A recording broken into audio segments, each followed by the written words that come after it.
J'ai quitté mon emploi. Lorsque mon père bien-aimé est décédé, mon mari a soudainement quitté son emploi. Mon beau-père a également déclaré en souriant, « Je démissionne aussi ». Lorsque j'ai appris leur démission, mon cœur s'est effondré. Pourquoi m'étais-je consacré à ces personnes pendant tout ce temps? La voie que j'ai choisie après avoir tout compris était la seule possible. Je vais divorcer et changer d'endroit. J'ai déclaré que cette déclaration se heurtait à l'opposition farouche de ma belle famille. Cependant, j'avais un autre plan en tête. Lorsque j'ai prononcé des mots comme par magie, ils ont accepté le divorce. Ils n'ont pas réalisé que c'était le début de ma vengeance. C'était le début de ma vengeance. Je suis Lucie. Depuis que j'ai épousé Paul, je vis dans la même maison que ses parents. Paul et moi nous sommes rencontrés au travail. Comme j'étais employée dans l'entreprise de mon père, tout le monde était d'abord réservé à mon égard. Mais Paul seul ne me traitait pas différemment des autres. Cela m'a séduite et je l'ai demandé en mariage.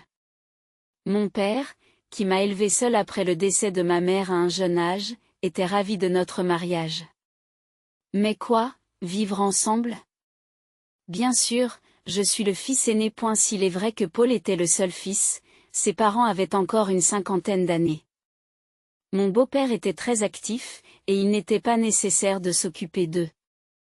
Je ne voyais pas la nécessité de vivre ensemble. Les discussions sur le mariage avaient déjà progressé au sein de la communauté et il était difficile de dire, en fait, ne faisons pas ça.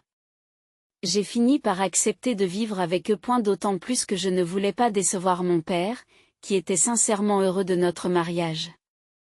Mais je ne me doutais pas que ce serait le prologue d'une série d'erreurs. Une fois que nous avons commencé à vivre ensemble, j'ai découvert que ma belle famille avait des valeurs très conservatrices, notamment en ce qui concerne le rôle de l'épouse, qui leur paraissait très bas. Le rôle d'une femme est de servir son mari et ses parents. Mon beau-père a déclaré catégoriquement, « Tu prendras en charge toutes les tâches ménagères à partir de demain », et ma belle-mère a ajouté avec Paul, « Je veux que tu rendes la vie plus facile à mes parents ». C'est ainsi qu'ont commencé mes jours de galère. Peu de temps après le début de notre cohabitation, je suis tombée enceinte et j'ai beaucoup souffert des nausées matinales. Cependant, ma belle-mère a déclaré que les nausées matinales n'étaient pas une maladie et ne m'a pas permis de me reposer. Paul, dont j'espérais qu'il me soutiendrait, m'a regardé de haut, épuisé, et a dit, « C'est là que les femmes sont faibles. » Quelle galère! Même si je portais son enfant, comment pouvait-il dire une chose pareille? Cela ne s'est pas arrêté là. Paul disait souvent, « Les femmes sont stupides, les femmes sont incompétentes », me méprisant ainsi. C'était exaspérant et j'ai rétorqué un jour, « Ta mère est aussi une femme, tu sais ». Ce à quoi Paul a répondu d'un ton narquois, « Ma mère est admirable, contrairement à toi. Après tout, elle a élevé un fils comme moi. Si tu n'es pas satisfait, pourquoi ne donnes-tu pas naissance à un garçon? Ne sait-il pas que les gènes du père déterminent le sexe de l'enfant? J'avais l'intention d'aimer mon enfant, qu'il soit un garçon ou une fille. Tout enfant devrait être précieux. Cependant, je n'étais pas destinée à tenir ce bébé dans mes bras. Peut-être à la détresse. Nous avons perdu notre enfant avant d'atteindre la période stable de la grossesse. Mes beaux-parents étaient clairement déçus et Paul a marmonné, « Tu es inutile. » Il n'y avait personne dans cette maison pour m'encourager, et les jours passaient, alors que je souffrais physiquement et émotionnellement. J'ai assumé toutes les tâches ménagères, j'ai continué à travailler et j'ai même parfois pris soin de mes beaux-parents. Lorsqu'une connaissance de ma belle-mère me rendait visite, on attendait de moi que je sois à ses côtés comme une bonne, et mon beau-père causait souvent des problèmes en buvant à l'extérieur, ce qui m'amenait toujours à intervenir pour servir de médiateur. Mes journées étaient littéralement une bataille. Au milieu de cette vie quotidienne haptique, Paul était absorbé dans son propre monde. Il allait au travail, jouait à ses jeux préférés ou buvait dans son bar favori. Il y avait de nombreux jours où il ne rentrait pas à la maison avant le matin. Après des années d'un tel mode de vie, mon corps semblait avoir atteint ses limites. Au supermarché, j'ai soudainement perdu connaissance. Tandis que je tombais sur le sol, diverses pensées se sont bousculées dans mon esprit.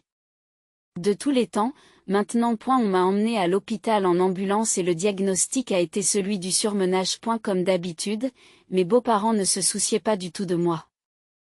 Ils ne se préoccupaient que de leur image publique et de leurs propres intérêts. Sans même se montrer à l'hôpital, ma belle-mère m'a grondé au téléphone. Que voulez-vous dire par s'effondrer au supermarché? C'est très embarrassant. Je suis désolée.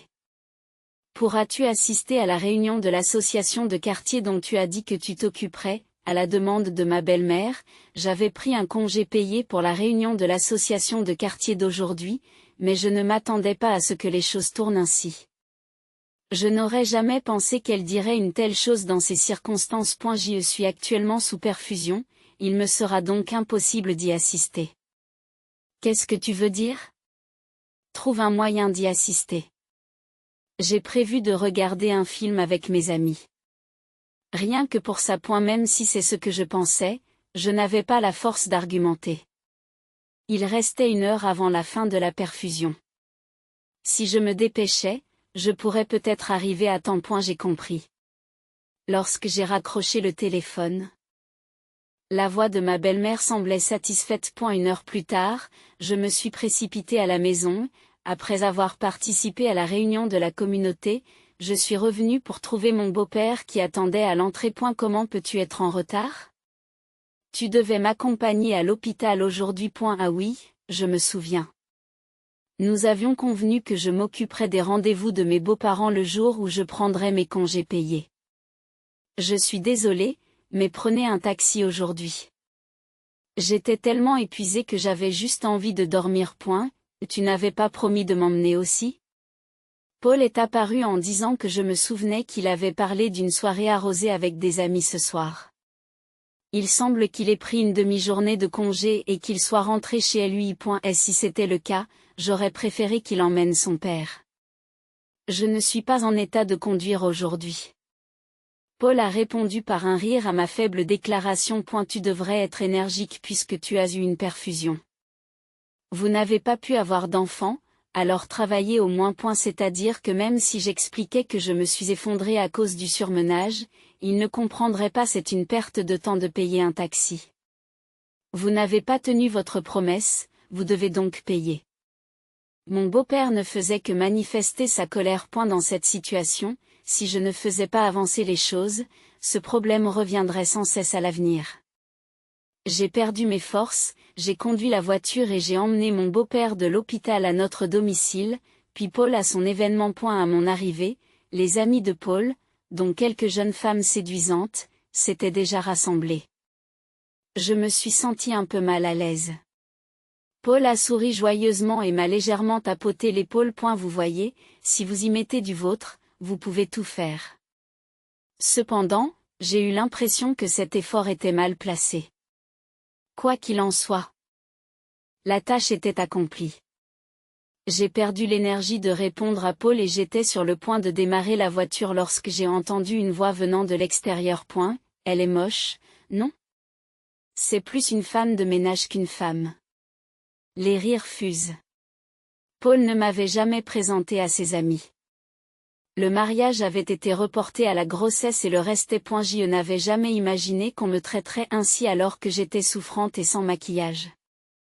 Les larmes ont débordé de tristesse et de colère. Lorsque je suis rentrée chez moi, les vêtements jetés par ma belle-mère étaient éparpillés sur le sol. Le linge débordait et l'évier était plein de vaisselle. Dans cette maison, personne ne s'occupait jamais des tâches ménagères. Même dans des moments comme celui-ci. Avec un sentiment de désespoir, je suis allée directement au lit. Il semble que je me sois endormie sans m'en rendre compte. Quand je me suis réveillée, c'était le milieu de la nuit et j'entendais des voix joyeuses quelque part dans la maison. En quittant tranquillement la chambre, je me suis dirigée vers les voix. Et la voix était celle d'un Paul ivre qui parlait à quelqu'un au téléphone. Si je t'avais d'abord rencontrée, Marie, je n'aurais pas épousé cette femme laide. Et, on se revoit, d'accord, d'après la conversation, il semble que les deux aient une relation étroite. En y réfléchissant, il y avait des jeunes femmes autour de Paul. Je n'aurais jamais cru que c'était possible, mais j'ai été choquée. Je sais que je ne suis pas une beauté de classe mondiale, mais j'ai toujours pris soin de mon apparence lorsque je sortais. J'ai été furieuse dans mon travail et mes tâches ménagères. Pour que mon père ne s'inquiète pas, j'ai toujours gardé le sourire au travail, sans me plaindre. Je me suis investie dans mon travail à la maison et j'ai répondu aux exigences de ma belle famille sans jamais me plaindre. Même lorsque je me suis effondrée de surmenage, je n'ai jamais blâmé personne. Pourtant. Ne vous inquiétez pas, j'ai l'intention de la quitter tôt ou tard. Cette simple phrase m'a transpercé le cœur alors que je quittais la chambre. De retour au lit, j'ai versé des larmes silencieuses.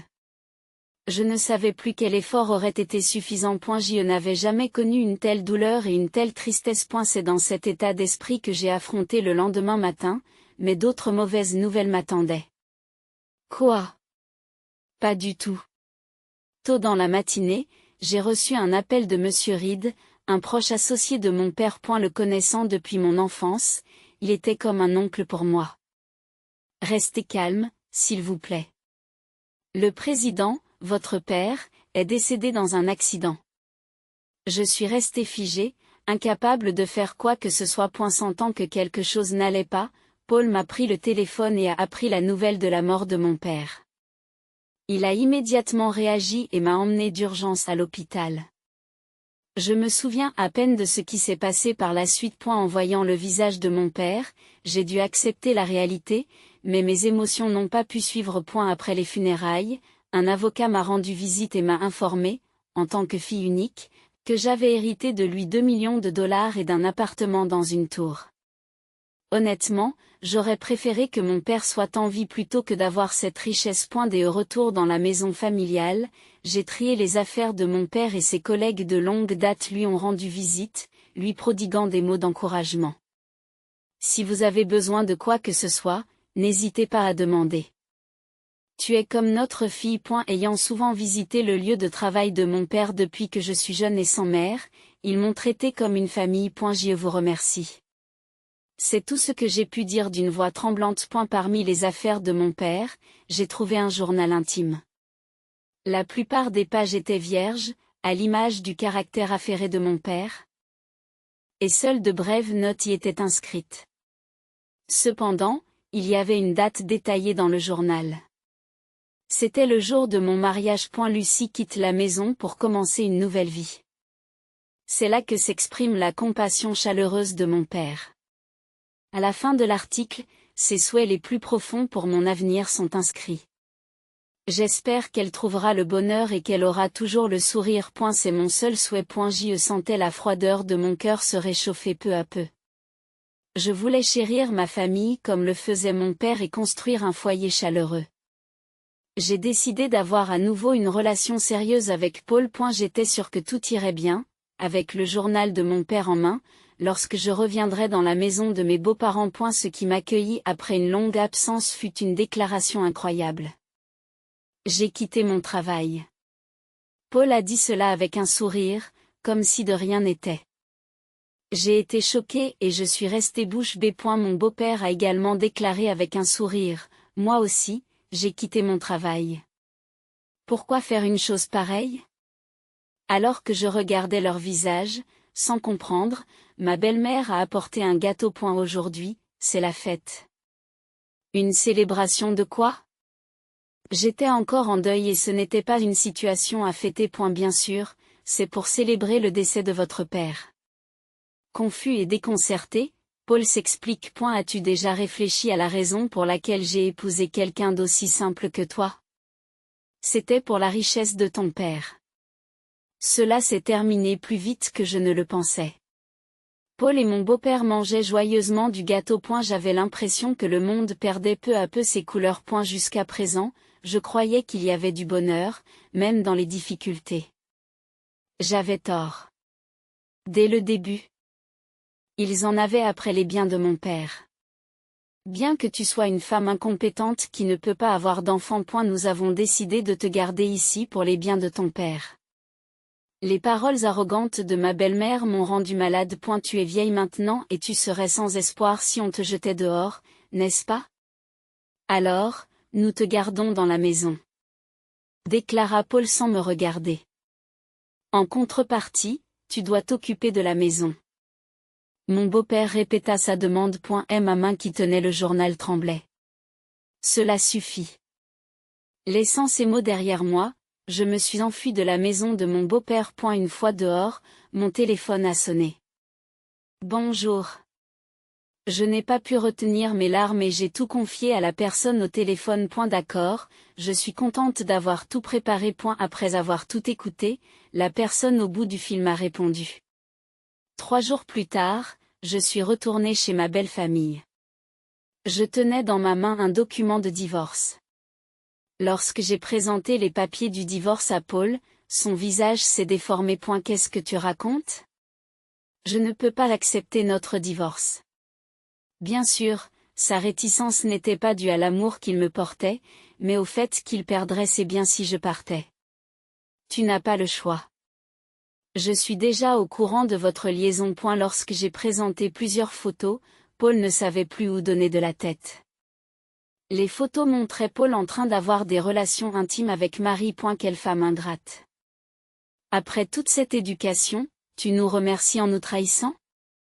Le visage de ma belle-mère est devenu rouge de colère tandis qu'elle déchirait les photos. N'est-ce pas aussi votre faute si vous n'avez pas pu satisfaire Paul, dit mon beau-père d'un ton moqueur, je vais divorcer et quitter cet endroit.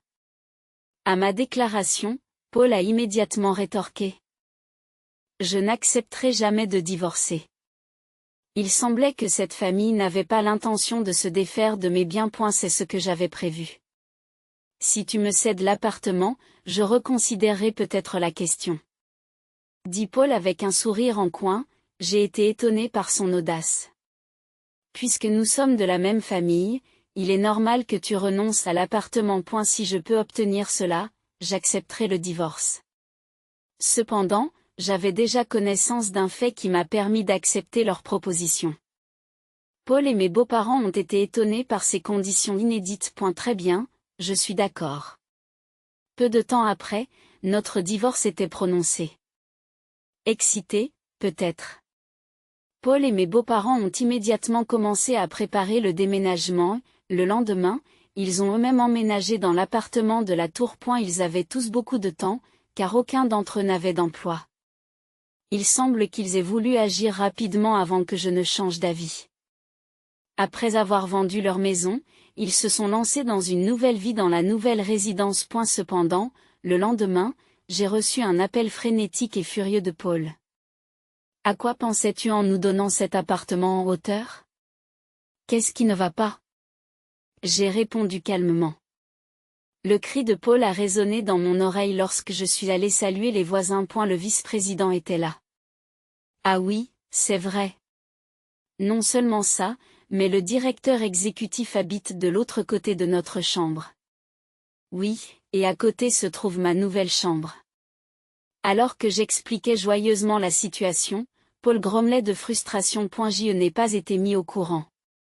Qu'est-ce que cela signifie? Il n'y a pas de signification particulière. Cette tour d'habitation était à l'origine un logement de fonction créé par mon père pour ses employés. Et elle était proposée aux employés à un prix modique, et ceux qui pouvaient se le permettre ont ensuite déménagé dans d'autres résidences. Paul, qui vivait dans la maison de ses beaux-parents, n'était pas au courant de la raison d'être des tours d'habitation. Mes parents reçoivent des regards inamicaux, et mon père a reçu un regard noir. Tout le monde sait ce que vous m'avez fait. Ce n'est pas grave. Alors que je réplique, Paul sort de sa chambre et se met à tambouriner à ma porte. Sors de là. C'est impardonnable. Naturellement, sa voix forte et son agitation ont fait sortir d'autres résidents. Pour Paul, qui avait été le centre d'attention dans la maison de ses parents, cette situation devait être inattendue. Alors que la foule murmurait autour de nous, j'ai discrètement ouvert la porte. Qu'y a-t-il de si drôle? Je vais te poursuivre pour diffamation. Paul fulminait, mais je n'avais plus peur. Je ne mens pas, donc l'accusation de diffamation est déplacée. Je ne suis plus votre épouse, et si vous continuez à faire une scène, je devrai appeler la police. Qu'est-ce que tu veux dire, Paul? sous le coup de la colère, m'a attrapé par le col. Vous pensez vraiment que c'est approprié? Il y a beaucoup de témoins ici et des caméras de surveillance. Mes chuchotements semblent ramener Paul à la réalité. Des gens se sont déjà rassemblés autour de nous, et certains enregistrent même. Après m'avoir relâché précipitamment, Paul explique rapidement aux gens qui nous entourent qu'il n'y a pas de problème. Après le départ des gens, je lui ai dit, puisque je t'ai transféré l'appartement, assure-toi de payer toutes les dépenses qui s'y rapportent. D'accord? Le loyer de cet appartement était très bas. Le revenu locatif était presque égal aux frais d'entretien, y compris la taxe foncière et l'assurance. Le dédommagement pour l'affaire sera couvert par 10 ans de loyer. Après avoir déduit ma part de loyer, le calcul s'est avéré légèrement négatif. C'est injuste. De cette façon, j'évitais aussi les tracas liés à la demande d'indemnisation. 3 mois plus tard, Paul et ses parents se sont de nouveau rendus à mon domicile. Aidez-nous, s'il vous plaît. Même après le divorce, Paul pensait que le fait d'être propriétaire d'un appartement en hauteur générerait facilement des revenus, mais la réalité était différente. Les coûts et les tracas liés à la gestion et à l'entretien de l'immeuble se sont avérés plus élevés que les revenus locatifs. Pour lui, qui rêvait d'une semi-retraite, les difficultés inattendues liées à la gestion des coûts et à tous les tracas qui l'entourent, ainsi que les responsabilités liées au fait d'être propriétaire d'une tour d'habitation, étaient insurmontables. Chaque jour, il y avait des problèmes quelque part dans l'immeuble, et les consultations ou les plaintes des résidents étaient interminables. Ils ont réussi à s'en sortir pendant quelques mois avec le loyer, mais à l'approche du paiement de la taxe foncière, ils semblaient se trouver dans une impasse financière. Non seulement les soucis financiers, mais aussi la pression mentale était immense. Ses parents avaient également l'air très âgés, souffrant de stress social. Partout où nous allons, on nous regarde avec insistance, et nous sommes parfois confrontés à des plaintes. Il n'y a pas d'échappatoire. Mon beau-père m'a fait part de ses lourds sentiments. Nous nous attendions à vivre confortablement, mais maintenant, sans argent, nous sommes submergés par les tâches ménagères. Je veux revenir à notre vie d'avant. Ma belle-mère m'a regardé avec des yeux pleins de larmes. À quoi pense-t-il? S'ils voulaient conserver leur mode de vie antérieur, ils auraient dû faire des efforts en ce sens. Il était trop tard pour dire de telles choses maintenant, et je n'avais pas l'intention de revenir à ces jours douloureux. Alors, je vous le rachèterai. Le plan consistait à utiliser la tour d'habitation comme appât pour faciliter le divorce, en fin de compte. L'objectif était de récupérer la tour d'habitation pour un coût pratiquement annuel. Et la personne qui m'a contacté à l'époque était Monsieur Reed, le bras droit de mon père. Depuis mon mariage, il y a une dizaine d'années, je ne m'étais jamais plaint à mon père. Pourtant, il semblait avoir remarqué les changements qui s'opéraient en moi à un moment ou à un autre. À la demande de mon père, Monsieur Reed a enquêté sur la situation de ma belle famille et a même pris des photos prouvant l'infidélité de Paul. Il a veillé sur moi pendant que je me débattais, prêt à m'apporter tout son soutien chaque fois que j'envoyais un SOS. Et la démission de Paul a été déclenchée par le malheur de mon père. Mais Monsieur Reed semblait avoir prévu que le moment viendrait. Ainsi, comme prévu, après avoir imposé des sanctions sociales avec l'aide d'anciens collègues, il était temps d'imposer des sanctions financières. Pour Paul et sa famille, la tour d'habitation s'est avérée être un actif négatif dont les revenus sont déficitaires. La vente était donc la seule option qui leur restait. Lorsque la vente a été conclue, ils ont été contraints de quitter la tour d'habitation. Leur maison d'origine avait déjà été vendue. La famille de Paul a dû déménager dans un appartement modeste en comptant sur ses maigres revenus. Naturellement, le paiement des indemnités a également repris. Marie, qui avait de grands espoirs de vivre dans l'appartement en hauteur, était furieuse de la tournure des événements et exigeait une compensation, affirmant avoir été trompée par Paul. Quelle femme pénible! De plus, Paul a accepté ses exigences et semble toujours vouloir rétablir leur relation. C'est vraiment insensé. Dans cette situation, le chômage n'était pas envisageable, et Paul et mon beau-père se sont mis à la recherche d'un emploi, mais leurs attentes élevées les ont laissés sans emploi. Ma belle-mère a réussi à trouver un emploi à temps partiel, mais son rythme de travail lent, dû à des années de vie de femme au foyer, a fait qu'elle a été gérée de manière stricte par un superviseur de mon âge. C'était une véritable justice poétique. Il n'y a eu qu'une seule fois où Paul est venu demander de l'argent. Bien sûr, il a demandé s'il pouvait retarder le versement des indemnités. Et si vous ne trouvez pas de travail, je peux vous en présenter un qui vous conviendra parfaitement.